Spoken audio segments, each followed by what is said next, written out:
Yo, what is good, y'all, bro? What is good, y'all, man? We're back with another video. We're back with a reaction video, man. First reaction, like regular reaction of the year, bro. First regular reaction of the year. And today, we're gonna be talking about streaming services, bro. Because I'm not gonna lie, man. I ain't gonna lie, bro. I was trying to watch, as y'all know, the playoffs are coming up.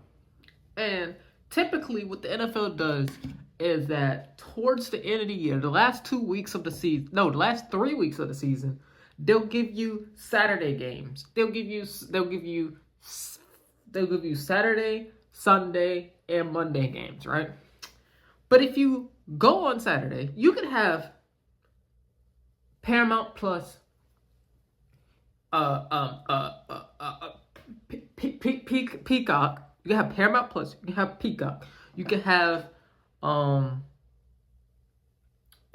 these different. You can have all these different subscription services, and you still can't watch the game that you want to watch. You know what I'm saying? That's what I've came across this past weekend, bro. And then if you go to the NFL app, you got to cough up $170 trillion to well, not right now. They kind of have a deal. But you got to cough up $172 trillion to hold on. Let me. There we go. You got to cough up $172 to watch the games, bro. And this is insane, bro. It's insane how crazy you have. If you want to watch something right here, then you have to get this streaming service, this app, just to watch one thing, just to watch one product. We talk about WWE, you gotta have Netflix. In America, you gotta have Netflix, you gotta have the CW, you gotta have USA, and you have to cough up some golden blues for ESPN. Like I don't understand. I don't understand. That's why I don't have a sponsor. But if I did, Surfshark VPN is the way. Surfshark VPN is the way, But yeah, dude, the streaming service is actually going insane, bro. The streaming service is actually getting insane. And not only the streaming services, like you have to have this, and this. You have to have this streaming service, this streaming service to watch one thing or to watch something you want to watch. Not only that, each streaming services is $20. It's $20. Netflix raised their price. So which is insane. But we're going to check out what this man got to say. This is from the homie, Matty Balls, man. Matty Balls, shout out to this guy, man. I know who this man is. And yeah, I see Tubi's on here. Tubi's free. I ain't gonna hold you. Tubi is free. I'm actually gonna change the direction that the video is over here. I mean, it has nothing to do with y'all. I'm just okay. Here we go. But yeah, man, we're gonna check this out. Tubi is free. Shout out to Tubi, but Peacock at this point for me,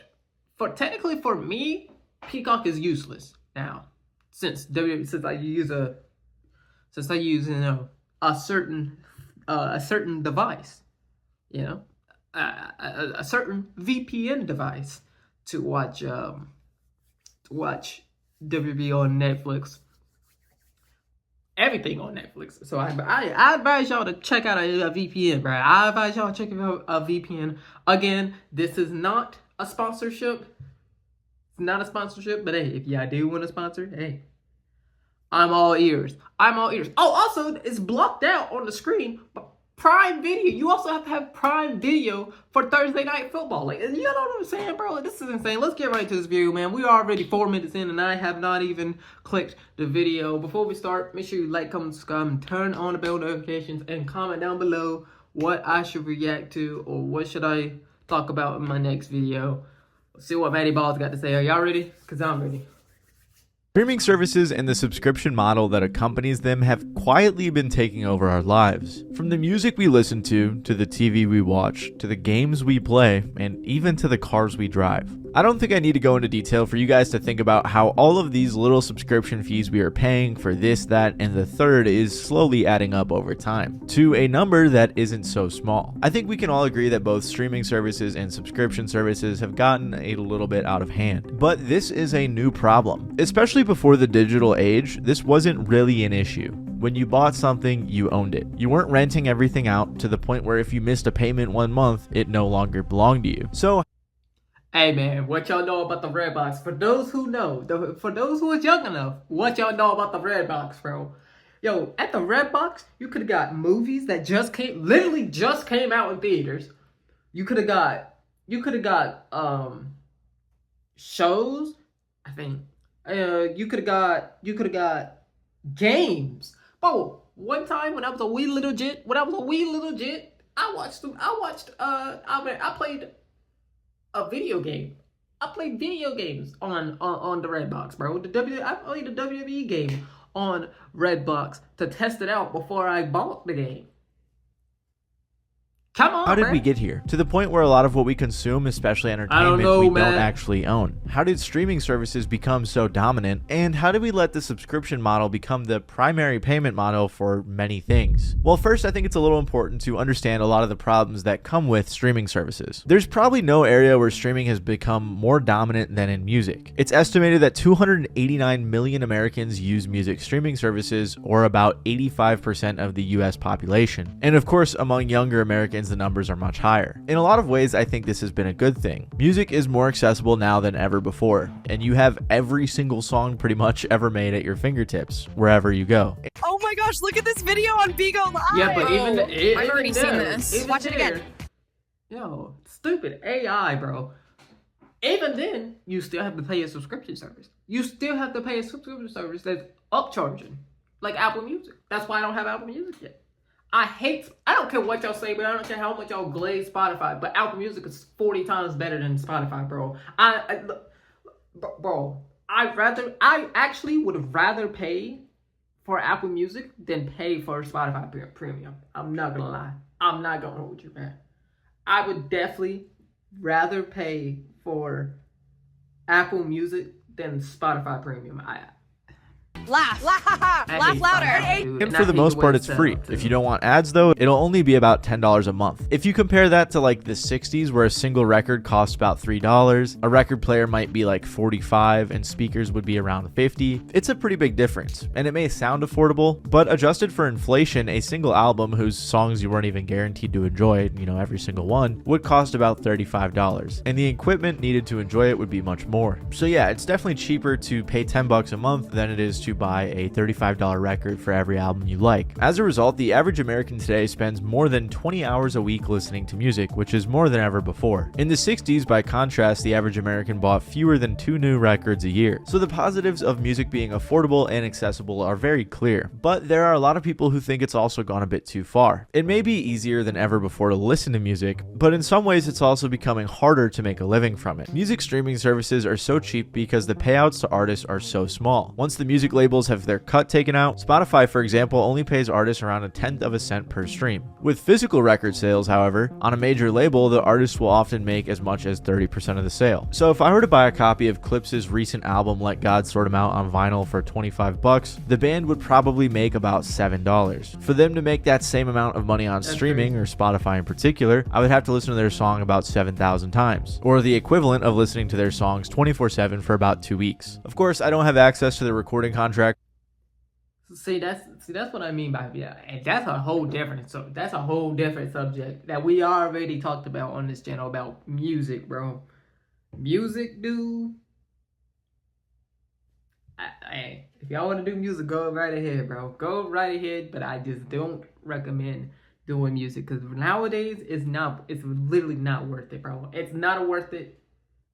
And it's most likely not even affordable. So I couldn't tell you the exact numbers, but that's roughly how it works. In the past, plenty of musicians have entirely withdrawn their music from streaming services in protest of these pay rates. Taylor Swift boycotted in 2014, while the Beatles were entirely absent from streaming services for almost a decade. But obviously, most artists who leave always end up returning because music streaming services are so dominant. If you don't put your music up on Spotify and Apple Music and all that, you're pretty much killing your career. The dominance has completely changed the economics of the music industry. Before streaming, musicians made the vast majority of their money. Hey, unless you're an NBA YoungBoy back in 2020, bro.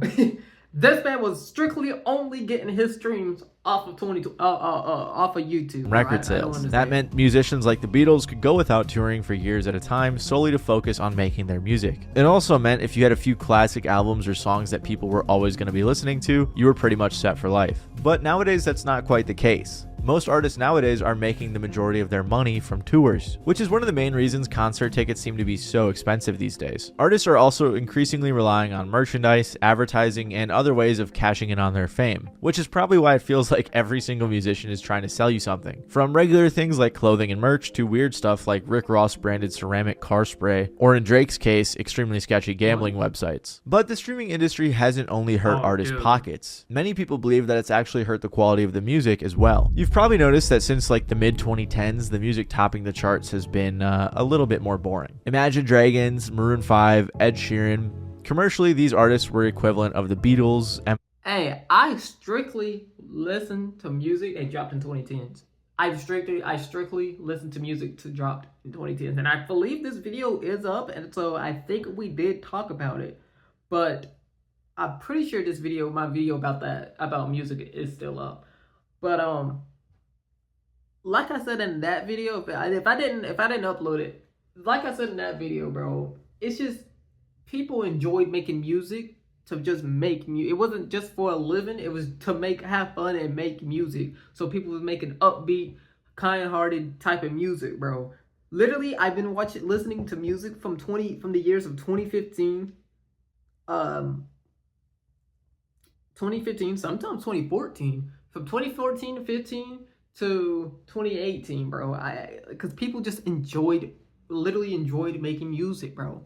People just enjoyed making music. Nowadays, people make music to get paid.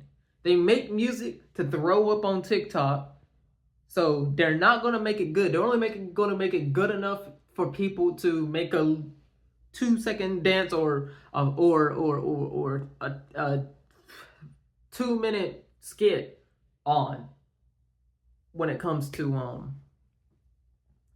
to music nowadays, bro. They're not gonna think about, let's actually make a good song. Let's actually put thought into this song, bro.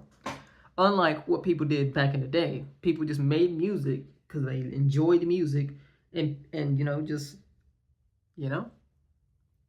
or Queen in their respective eras. But their music is obviously not quite as good. Except maybe Maroon 5. I don't know, man. They had some bangers. I've talked about this extensively in recent videos, so I won't go too far into detail, but just know that the systems that streaming services have in place encourage music that just simply isn't quite as good. Most artists and their record labels in particular are aware of this system. So musicians are incentivized to create music that won't be too complicated or overwhelming on the first listen. What streaming platforms are encouraging are bland, unoriginal songs that can blend into a background playlist in a way that makes you want to leave it on. The other way that I'll tell the whole world, top of my watch the videos all the way through and leave a like. Watch the video all the way through and leave a like so that we cannot do that. So that bands and music fans lost is that because streaming is more or less free, you have access to everything. There's just but significantly less focus on actually listening to and loving music. If you can listen to anything you want all of the time for free, if something is uninteresting to you after 3 seconds, you don't give it any attention. Music, interesting, in-depth, curious, challenging music takes time to focus on. Music has definitely not gotten better, and I'm saying this as a music fan since I was a child, since streaming happened. Streaming doesn't make music better. Streaming makes music it makes music have to be a commercial in order for it to potentially grab somebody's attention. It's also hard not to think that Spotify's we still got some great music, though. We still got some great music, even from streaming. Because when did the whole streaming stuff actually start? You know what I'm saying? Like, we still got some fantastic music in the streaming service era. You know what I'm saying, bro? Even music that I was talking about before. Devaluing music with some of the statements that their CEO, Daniel Ek, has made. He's claimed that the cost of creating music now is close to zero, and he also said it's not enough for musicians to release albums only every 4 or 5 years. He's also blamed labels when Spotify themselves are one of the lowest paying streaming services. Many people still think Spotify doesn't pay the artists. Who should they direct their inquiries to, if not to you at Spotify? Yeah, well, technically it is true that we don't pay artists directly. So what we do is we pay all the rights holders. So we pay the record labels, yes. record labels, but also the music publishers. And I think there's one other major problem when it comes to music streaming services. All right, Spotify wanted to change the music, they could. Let's say you really enjoyed the original mix. I'm gonna try to get the first part, bro. If I don't, I'm just doing this video to myself, and the video is going to be deleted because the recording stopped because I got a call, and now I'm gonna try to get the screen to unfreeze, but I think it froze, bro. Guys, I think it froze. Hopefully y'all see this video, bro. Don't become a creator either.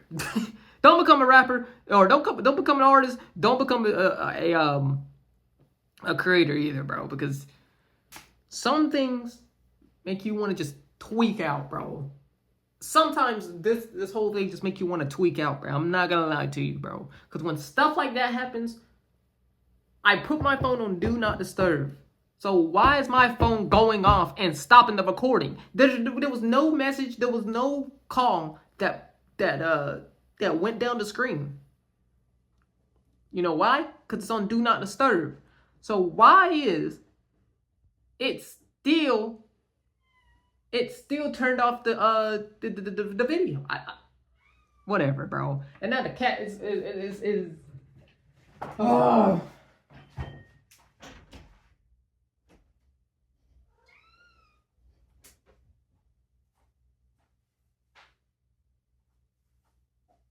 Bro, we're leaving all of this in the video, man.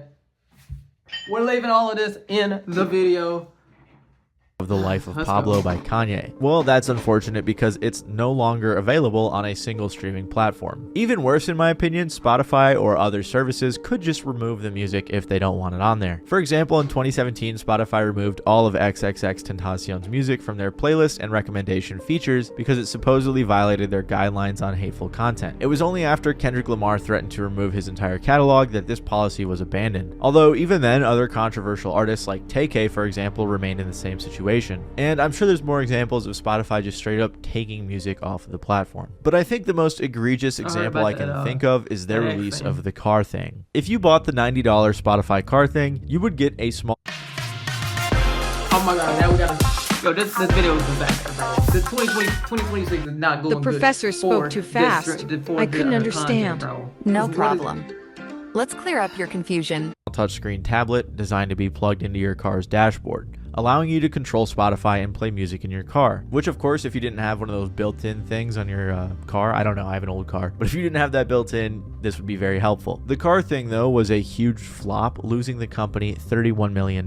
So, less than 3 years after being officially released, the car thing's functionality and software support was ended completely, rendering it useless. This still blows my mind to this day, but Spotify somehow had the power and got away with completely bricking and disabling something that many people had bought for $90. Imagine you bought something for $90 and then it was just ripped away from you. Like, I feel like that's just a scam. It's to the point where if you actually even do own something, it doesn't matter because companies can still take it from you. And while I am primarily a music channel and I can acknowledge that streaming services have caused a lot of problems for the music industry, I think that both streaming and subscription services are a bit worse in other industries, particularly when it comes to TV. It may be true that Americans use streaming for music more, but it's not by much. In fact, it's actually estimated that about 83% of Americans use streaming for TV, which is just 2% less than those who use it for music. While Spotify and music services helped popularize the subscription service model, platforms like Netflix were some of its pioneers. Netflix used to be a mail-to-home service, which basically meant they were like a Blockbuster that mailed you your DVDs. By the way, rest in peace to Blockbuster. But basically, you'd pay this monthly fee, you'd get discs in the mail, and then when you returned them, you could get new ones. And then Redbox came around and was crushing it for a while. Not sure if you guys remember Redbox, but that was gas, especially when they added video games, but I digress. See? Then as websites like YouTube began to take off, Netflix realized they could start streaming shows. This made it so that customers could watch any title, anywhere, anytime. Something that you couldn't do with regular cable TV unless you recorded every single episode and then somehow brought it with you. Because a lot of you may not even remember this, but back in the day they used to have like a broadcast schedule and things would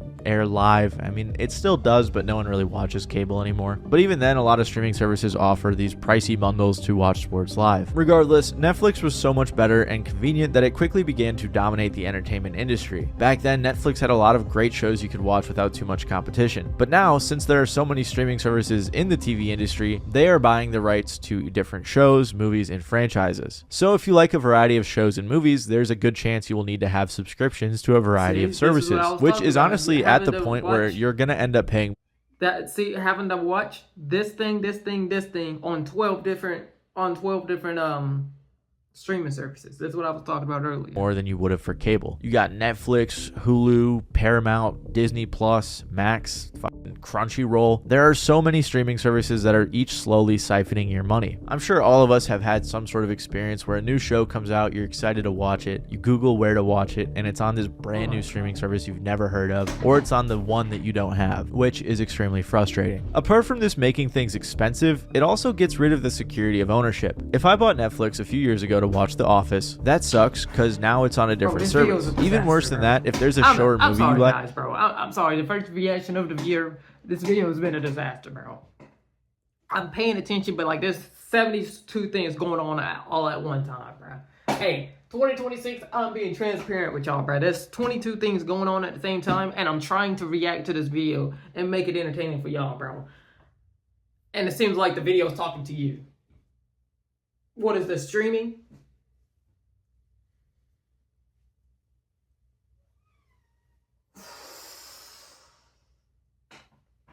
All right, man, let's get right into this. It can just be taken off of the streaming services and you will have no other way of watching it. For example, over the course of this next year, Netflix is getting rid of over 100 of their original series, which means you will either have to get a new subscription to watch them, or maybe they're just getting rid of them. I'm not even sure. Another example, and unfortunately this is the only one I can think of, but recently I just watched It's Always Sunny in Philadelphia, and I learned that there's a couple episodes that they don't have on streaming, but because I watch them on a different thing, I could watch them. But yeah, they banned these from streaming and there's really no way to watch them unless you want to pirate it. Another problem that comes up with TV streaming services is very similar to the music ones, and it's that they are actually making TV worse. As I mentioned earlier, Spotify and other streaming services prioritize inoffensive, bland songs that have a lower chance of being skipped in a playlist. And they also like songs that people can comfortably listen to in the background, which, unbeknownst to me, these streaming services are attempting a similar thing. In a very similar sense, TV streaming services are expecting you not to fully be paying attention to the shows that you're watching, instead expecting you to be on your phone and maybe only half watching. She'd heard from so many showrunners who are given notes by the streaming channels that they say,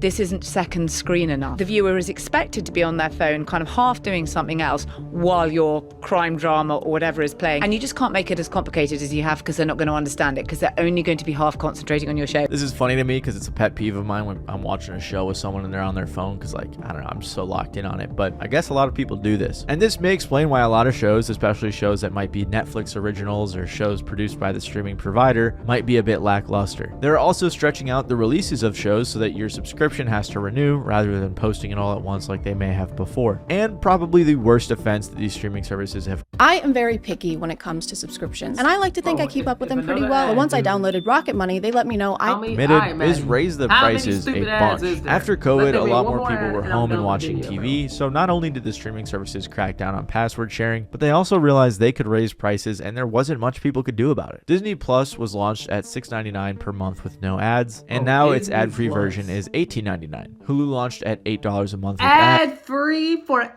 $20? Nah, dude. Nah, bro. I don't even watch anything on Disney Plus. I'm not even gonna lie. Come on, bro. I don't even watch anything on Disney Plus, bro. I'm not even gonna lie, bro. But for $20 for Disney Plus, it should be no more than 10. None of the stream. Let's be honest, bro. None of the streaming services should be any more than $10, bro. You should not be spending $40 to $50 on couple streaming services that you really, two streaming services that you want to actually watch, because what you want to watch is only on them, on either one of them two.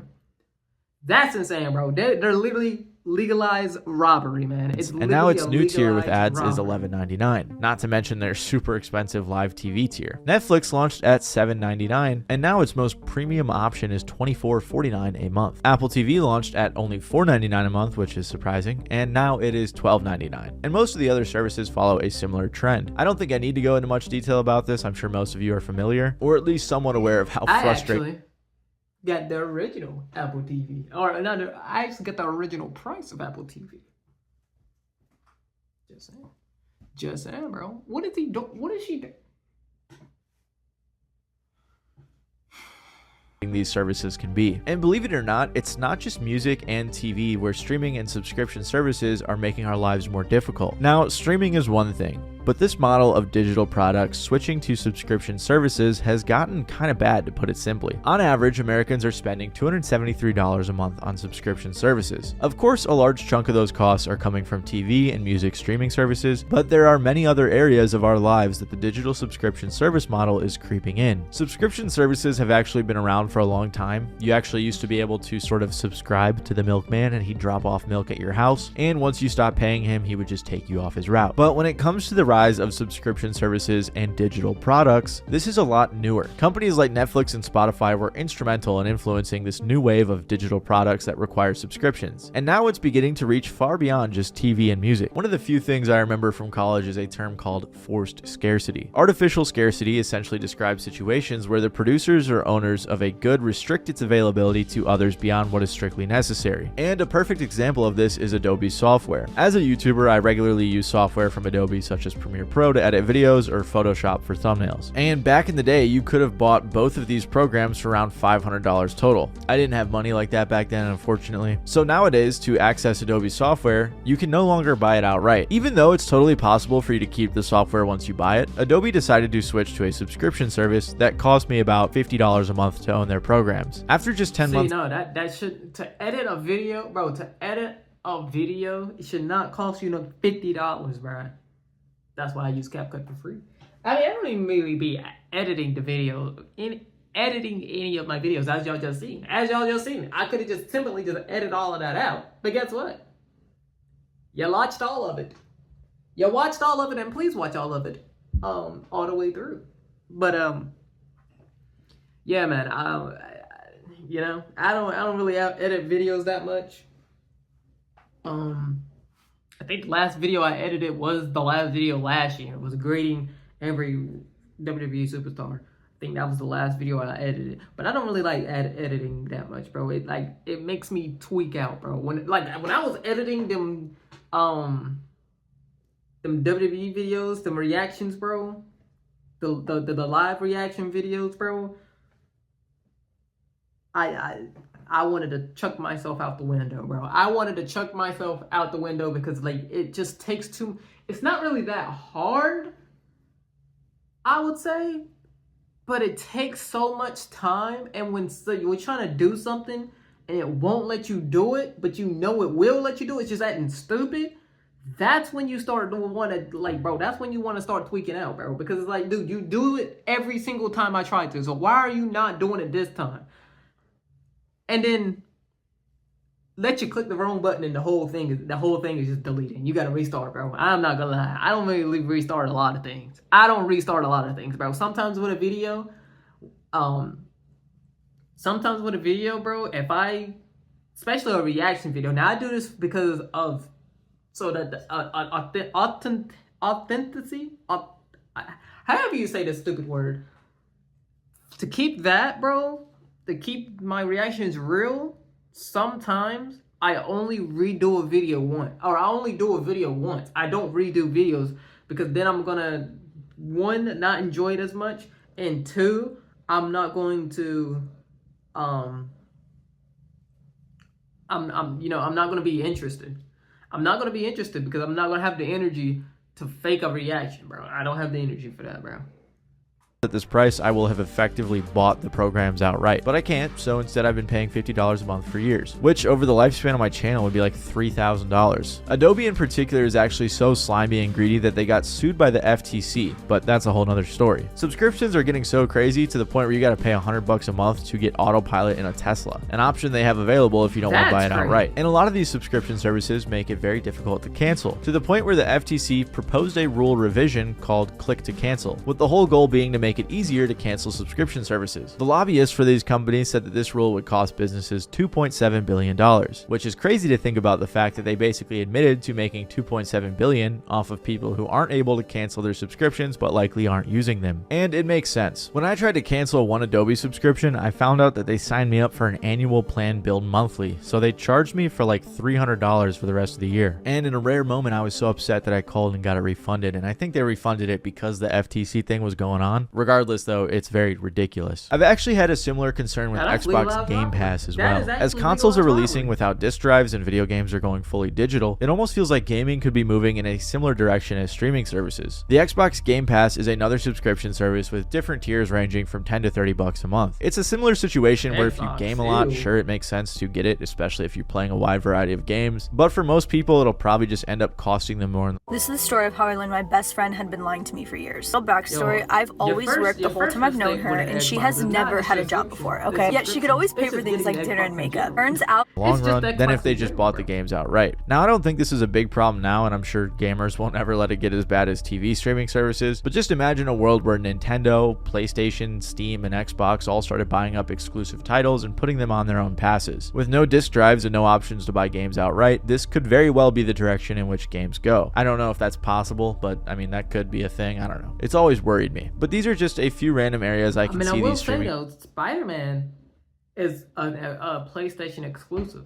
Spider-Man is technically a PlayStation exclusive. Now, I don't know if you can still, I think you can still play Spider-Man somehow, some way on the Xbox, like Steam, but still Spider-Man is technically an exclusive to only PlayStation. So, I mean, I don't know if that's the same thing, but I mean, I guess. Services and subscription services creeping into our lives in possibly uncomfortable ways, which has left a lot of consumers doing something kind of strange and something pretty predictable. Because of the modern age streaming and subscription services, we are left with a few problems. You no longer own half of what you buy, the fracturing of streaming has you spending just as much if not more than cable, and it's actually lowering the quality of content, whether it be music or television. And this has left people returning to one of two things. The first of which is the major return of physical media. All over my YouTube page, I've seen tons of people switching back to physical media, which is pretty cool. All of these problems are why more and more music fans are abandoning streaming services entirely and going back to CDs and vinyl. From 2010 to 2023 alone, the size of the vinyl market has increased by 18 times. And of course, it's not the only non-streaming option. Physical media is definitely more expensive and less convenient than music streaming, but with physical media, you do actually own the music. Instead of letting the faceless Spotify algorithm progressively feed you blander and blander songs, with no guarantee they were even made by real artists, you have complete control over what you listen to. I can also say that having a physical copy of your favorite album definitely brings you a lot closer to the music. The same can be said for DVDs or video games, and one of my favorite parts of physical media is when you buy a CD or a record and they have like a cool poster or sticker or something inside. It's always a fun little surprise. On top of this, people are switching to MP3 players, opting for digital cameras instead of iPhone cameras, and overall trying to dumb everything down to how it used to be. As I'm editing this, I'm realizing I don't know if I made my point like clear enough about why physical media is important, but I think this sums it up. In 20 years from now, I might want to play Modern Warfare 2, but who's to say in 20 years that Modern Warfare 2 won't be on the Xbox Game Pass and that I might not have the new Xbox, but I can still go back and play on my old Xbox with my old disc. The same could be said about this record. Who's to say that this will be available on streaming services in 20 years? And you can make that same argument for TV or anything else. There's no way to really know that my favorite show or movie will be on streaming services, and if it is, who's to say in 20 years I will have that exact streaming service or it won't be $50 a month, or you know what I'm saying. If you actually really enjoy something and you don't own it, you run the risk of not having access to that in the future. And if you do want to access it, you may have to pay for it again. You may have to pay for the subscription. You may forget to cancel the subscription, or it may be very difficult to cancel the subscription. There's a lot of problems that come with this. The problem with this though is, like I said, it's pretty expensive and inconvenient. It's a lot harder to go to the record store or the DVD store than it is to just search for something online, which is why a lot of people are going back to piracy. For a long time, the innovation of streaming services was great. It came at a time where it made streaming more... How many people does this, bro? Every time I see a video about like a show or a movie or whatever, bro. Come on, dog. I been watch that. I did watch that, dog. Convenient than piracy, since piracy was running rampant at that time. But now, after all of the fracturing of streaming services, the major increase in prices, and the lack of ownership, people are now switching back to piracy. Illegal downloading of copyrighted material takes up 24% of the global bandwidth, which is a crazy stat to think about. I've seen a handful of people talking about the return of physical media, but the return of piracy is on a whole nother level. In 2020, piracy reached a low of 130 billion reported website visits, but in 2024, that number went up to 216 billion, and apparently in Sweden. Well, that's because everybody was out. That's because everybody was at home. Actually, that don't even make no sense. Actually, the thing that I was about to say would actually make sense for illegally streaming it. So never mind. 25% of people surveyed reported pirating in 2024. Netflix and Spotify originally beat piracy because it was easier to use these services than it was to go to a janky, slow-to-load illegal website. But now, especially when it comes to TV, it's easier to go to these janky websites than it is to subscribe to 5 different streaming services every time you want to watch a new show. And I'm not going to tell you guys to pirate stuff, but you definitely shouldn't be paying for it the way things are going. It's time for a change, and I think the consumers are making that very clear. If you like this video, you might like my video on why Spotify is so bad. Oh my god, I have a certain VPN that you can use. I have a certain VPN you can use, but I'm not gonna say it here because I'm not sponsored. Until they start sponsoring me, I'm gonna mention it. But actually, I think I already mentioned it earlier. Whatever. But that's the end of the video, man. I gotta get out of here, bro. There's a whole lot going on. The video keeps stopping and replaying. I'm gonna have to keep stopping and editing, and it's gonna take a long time to edit the videos because of that. And then we got things going on out there, bro, which I don't understand why they're screaming, hooping, and hollering. I don't understand, man. The moral of the story is to stop paying so much money for all of these different streaming services. You could get a trusty mystery mouse tool that will fix it all up. And it's not illegal. It's legal. It's very legal. The reason I'm not saying it, which I already said it. I probably already said it earlier, is because the only way I'm gonna say it is because only way I'm gonna say it again is if I get paid. But there is a way to legally watch whatever you want. Because there's been so many ways that I've used this mystery mouse tool, and I just did it on Netflix. And I got stuff that I could have watched that in the US could only watch on Peacock. But if I use the mystery mouse tool, what you can only watch on Peacock is now on Netflix. So I advise y'all to do that. But anyways, let me get out of here, bro, because this video is probably a mess. The video probably not even going to go out. I'm probably even talking to myself. I probably spent 22 minutes here by myself, yapping to myself. But if you like if this does go up, if you somehow like this video, even though it was all over the place, hit that like button and subscribe button. Turn on bell notifications. Tell me what I should react to my next video. And I'll see y'all. I'm gonna start the recording. I'll see y'all in the next video. Peace.